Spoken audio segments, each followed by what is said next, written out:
Hey guys, and welcome back to another YouTube video. In this video, I'll be doing my AFL Fantasy trade targets for preview for round 4, and we'll go through who I think is a good target. We'll look at some statistics and see how teams sort of score, or how players score against certain teams in their position, etc., and how they do against the average. And yeah, so before we get into it, remember to like and subscribe, turn the notification bell on so you know when I upload.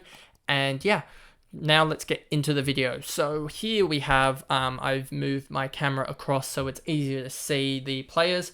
So in the 200 to 299k range, these rookie guys, we're really looking at last round to see who has the best cash gen availability. And Van Rooyen is the obvious choice. He plays against West Coast. If we look at this metric and we look at West Coast Eagles, key forwards, plus 6.8% above the average score. So, yeah, he should be really good option. They've gone down with a lot of their players injury-wise, and with a break-even of, let me go over to here, and no, I want data view here, break-even, and let me go here just to make it easier, search, break-even of -10, -10, he should do really well. McVee, 61, where is McVee? He plays as a small, I guess, defender, general defender, or inside mid, and they are also playing West Coast. And Ruckman, wingman, defense, it doesn't look the best if he's a general defender against West Coast, as they're playing below average at the moment. So that's not the best. And general defender, key defenders, defender, designated kicker. Have I gotten this wrong? No. General defender. So he should. It doesn't matter if he's what type of defender he is. He's going to not do the best as per the metrics, but metrics are looking into the history and not looking into the future. So McVee, I think, isn't the best option, just because you have both Salem coming back and you also have him, obviously, against West Coast. He's probably not going to get the role that he wants. And I think you'll see the midfielders, the true midfielders, inside midfielders, and the forwards really have a day out. Royston plays Essendon. I think he's a good option. I do think Hewitt's a really good option at that price range. With all the injuries, he surely has to play on field rather than being a sub. I think he's ready. And he scored 55 and 58% time on ground last week. And I think he could go 70 or 80 against Melbourne. He will struggle against Melbourne, because Melbourne are a really good side. But just because he gets time on ground, I think he should do really well. And if we look here, 4 marks, 9 kicks, 5 handballs, I think he really does get involved and probably gets a 60 or 70. Bergman, I don't think. Green's not a good option. Radaglia is not a good option. Owie is not a good option. I don't think any of these guys are really good options. And let me just check if there's any guys in this range that, if you guys don't have, Camaminti is a good option, I think, at that price range. I think you either get him this week or you wait and you get Pedler next week when Pedler is out of suspension. But if you're going for a guy this week that has a really good break-even, well, he's probably almost too high. You probably just want to go for Van Rooyen, actually. If you have Van Rooyen, though, have Camaminti or have Van Rooyen already, then Camaminti is still a good option if you want to get out of probably Philippou at this point, because he's just sort of languishing at 330k. Another forward that you could get is Noah Long. He started this cash gen really well. Chess is out. Any other 200kers that you really want? Fahey, if he debuts, is a good choice, but if he doesn't debut, don't obviously get him. And anyone else around that 200k that's going to play? Nope. So moving on to the 300k region, and if you really wanted to go for a very expensive rookie, you could go for Brockman. I mean, he's now in 1% of teams because of his good break-even. Anyone else here? McElhaney's a really good pick as well if you needed a defender rookie, 5% owned. Will Phillips is probably just a little bit too pricey at his range now, but I think he starts to kick into gear, and if he does get a game, I think he solidifies his team spot in the team. Pedler, as I said, suspended, plus he's also probably a little bit too expensive, to be honest, now looking at his price. But that's all right. And then no one else here really interests me. per se. And then on field, if you for some reason don't have Chandler, it's probably too late now to get him because his general cash gen has already kicked in. But if you have him, definitely keep him because he should be playing. Alwyn Davies, probably a guy that you could actually get if you don't have him, if you're one of the 40% that don't have him, because he should be getting good cash gen, got a good break even, and yeah, he's pretty low priced. Anyone else in that 300k region, stay clear of Philippou. Hollands is probably not the week to get him, just because one, he's at 366k and he doesn't have the break even that we really want. It's probably 5 or 10 below the break even that I would really be saying you still have a chance to get on him. If he was around that 0 to negative region for break even, I'd be saying get on him. But because he's 12, he could only go up by 20, 30k if he drops a really bad game. And you really want a rookie that you're going to trade in and then trade out the next week. And then 300kers, Darcy Wilmot's almost a must as 58% owned. I'm surprised he's not that high. I thought he'd be 65, 70. I think he's almost a must at this point because he can easily float towards that 500k region on the bench, and then you just trade him out along with another rookie or a guy on field, and you upgrade him to someone huge around the buys.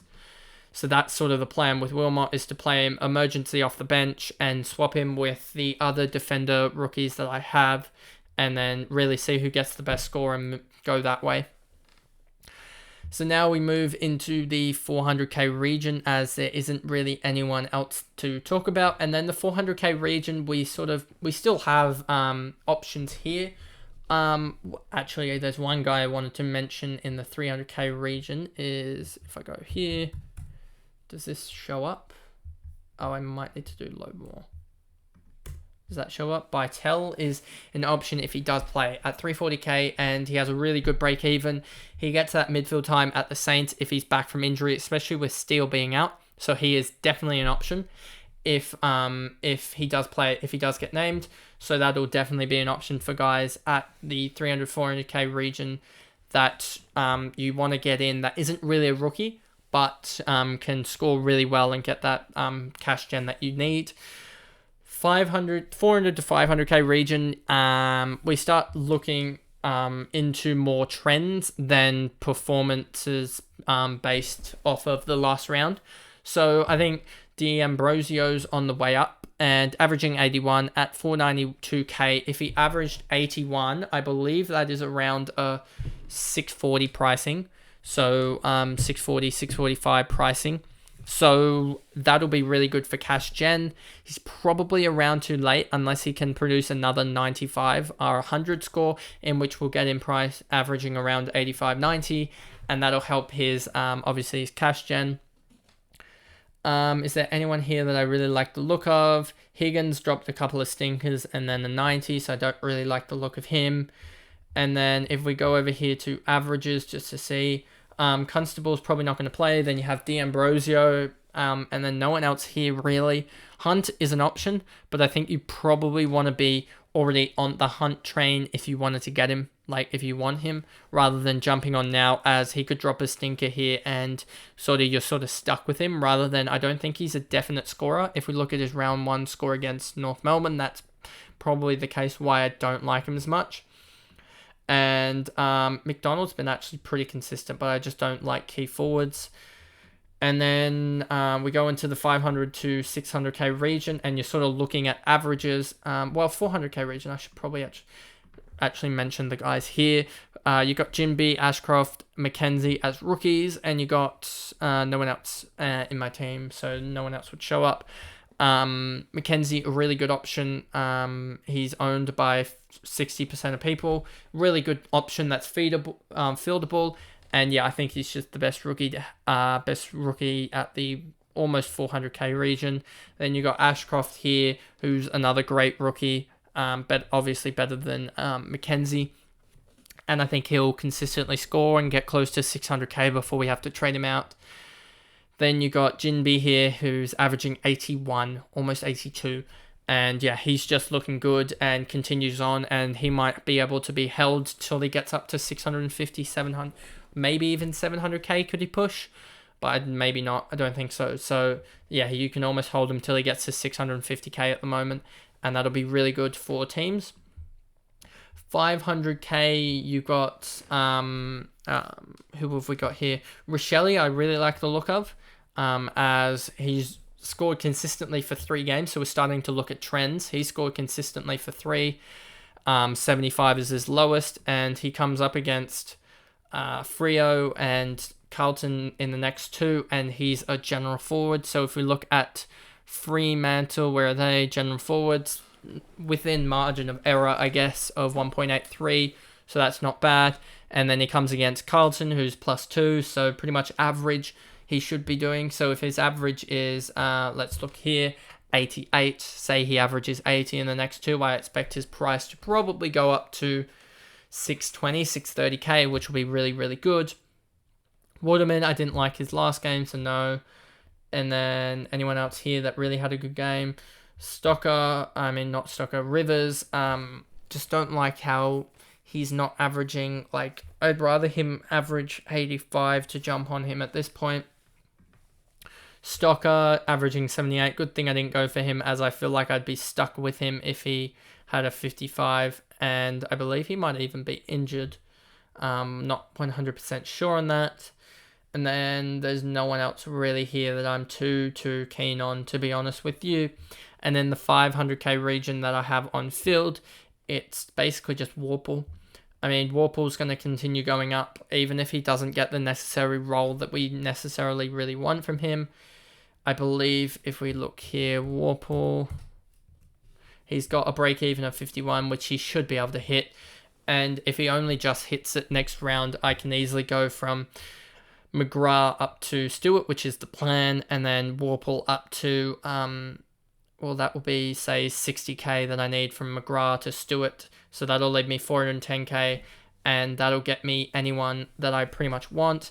And if Stewart has a 100 game, that should enable me to get to him with only about a 20k difference.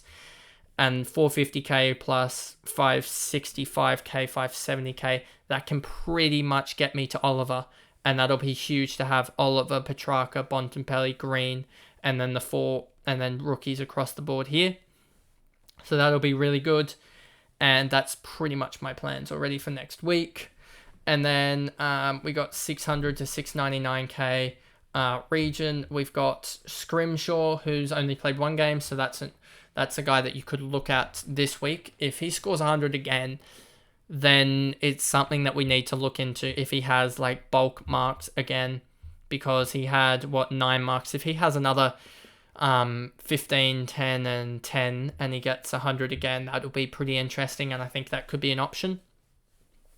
Zeeble, I just don't know with Hall coming back whether he is necessarily the best, and he's also an injury concern, so I don't like him at that option. And then Lockie Weller's also an option if Stewart isn't the best option at the moment. Say Stewart has a bad game, and I think that will increase his break even, and I'll be able to get him the round later. Then I can go Lockie Weller and instead and see how he tracks this game, because if he gets another 90 or 95, then I think he's on as well. And then also looking at Baker, but don't think he's the best option, because he's going to be a trade out in 2 or so weeks when we see Short come back. So unless we receive news in the next day that Short's done something else in his rehab and needs more time away, then you might consider Baker. But at the moment, I don't think you can, just because Short's coming back soon. Ed Richards here is another option that could be an option. At priced at 685k, average of 88. That's priced at around 84, 85. So he is priced around his average, but maybe he goes up because they're using Caleb Daniel in the center, and he's moved towards that number 1 distribution role. So maybe you could use him. So that's one that you have to look at. And I want another week of Hardwick, because maybe that was just a blip against the Swans. If he scores another 100, then he'll have really good break even, as well as the fact that he'll be averaging probably around that 95 range, and that's almost an option at that point. But I've got to look at my Hawks and Eagles and start to just worry about not picking so many of them due to buys, which is something we need to factor in a couple of rounds. 600k region on field, I have Do I have anyone except for Will Day, which is the best option at this point? If you don't have him, I think his ownership, 29%. I expect that to probably rise to 32, 33% going into the weekend. And yeah, he was just a guy that I didn't look too much into, and I'm really annoyed that I didn't, because he's a guy that we missed a couple of weeks ago, and yeah, just a miss for me, and probably a wake-up call to, I guess, actually look into stuff a lot more before like making a decision on a player, etc. That's a mistake I made, and yeah, just got to fix the mistake now. 700k region, we're looking for guys averaging huge, and if Mason Wood plays, I would say it's probably a chance for you guys to get in on him. I mean, he's going to average 100 this year at the moment with the way he's playing and just getting huge first half totals. Then you got Setterfield here, 113. Even though he had like a 5-point first quarter, he still got an 88 against St Kilda. So I'm probably going to wait a week and see, because maybe I can get him in next week along with Stewart, and that'll be the way I get out of Warple, and that's another option rather than trying to go for Clayton Oliver. So that could be a very good option actually, and that'll get me I guess still have Bombers players, but will get me out of the Hawks player that I have, as I've already got 1, 2, 3 and no one on the bench, so 3 Hawks players. That wasn't as bad as I thought it was. So anyone else that I like? Jordan De Goey has had another good game, so I want to watch him again to see if that 67 was a blip. But yeah, he looks to be, he had a huge game against the Tigers, and we'll see against Brisbane how he does. And then Sean Darcy, I think, could be a really good option. We'll just see how that North game impacts him. If that was just a blip, again, like I was saying with Jordan De Goey, I want another round of data to see how a lot of these players go. And if he holds up and gets his average over 100, that'll be huge. And anyone else here that I really like the look of? Not really. On field, 700 to 799k. I don't like McGrath. I want to change out of him. Gordon, I think that was just a blip. I mean, he had 15 touches and still got to 71. That's pretty good. And I think he's going to have a bounce back game against Port. And if we look at this against Port, where's Port? Here's Port. Inside mid's not good. Wing defense, and I guess attacking defenders. Okay, so I don't think this metric shows that he shouldn't have a good game, but I think against Port, I think he will have a good game. I think he'll buck that trend. And then anyone else here that I really like, I think we need to see another round of Josh Dacos getting 90 again. Maybe he's an option, but I just don't think he has the volatility upwards that we need out of him, like the 120, 130s, to really score well. And Rosie, I think, can average 100 here pretty easily in this year, as he's averaging 96, and that'll be pretty good. And yeah, I mean, and then you have the premium guys, LDU, Luke Ryan, Nankervis, Libba, all these guys averaging over 100 at the moment at this price range are pretty good options. I mean, none of them don't look to be injured, and I think Sarong has the really good run of games to come. He has Adelaide, Gold Coast, Western Bulldogs, Brisbane, and then he's got Hawks and Sydney. He might get tagged against Sydney, but I don't think he will. I think they'll tag Brayshaw. And all of these guys look like really good options. And then you have 900k. You got, obviously, Oliver, Sicily, English, Steele's out injured. Parrish, I think, is a really good option. That is a little bit left field. If we look here, he's owned by 2%, so that's a good player of difference, I think. And a guy that I might switch to sometime soon if Bond and Petrarca don't pick it up. So, yeah, as my battery is about to die, I think that's probably a good, I guess, warning that I should probably wrap this up. And I think I wrapped it up all right. I think as these go on, I think we'll transition away from the rookies and talk into more about these premium guys to get, as they're the guys that are going to be averaging 100, etc.